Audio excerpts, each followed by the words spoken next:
Day 15 सुरुवात बाप होती. सकाळी 9 वाजता मॉनिटर रिसीव्ह झाला. ऑफिसला नाही जायचंय का?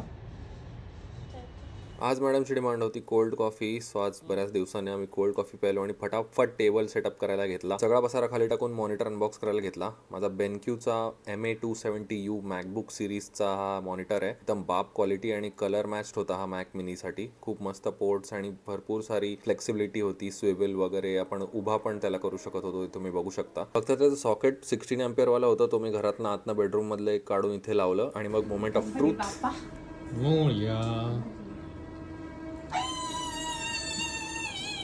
कीबोर्ड माऊसचं कनेक्टर टाईप सी नसल्यामुळे हा पसारा असाच टाकून मी काही अर्जंट कामाने ठाणे आणि मीरा भाईंदर साईडला गेलेलो. येताना हा एक रायडर दिसलेला अपंग जो ऑल इंडिया राईड करत होता. येता येताच खाऊन घेतला आणि ब्लिंकिटवरनं ते कनेक्टर्स ऑर्डर केले आणि फायनली मॅच चालू केला. एवढी मज्जा आली बघून की काय सांगू तुम्हाला, किती बाप दिसतोय बघा. थोडीशी पूजा करून आपलाच ब्लॉग पहिला लावला. फायनली रात्री मग दुकानावरची कामं डिलिव्हरी आटपून घरी आलो आणि नवीन स्क्रीनवर नेटफ्लिक्स बघत आमचा दिवस संपला. भेटूया उद्याच्या ब्लॉगमध्ये. बाय.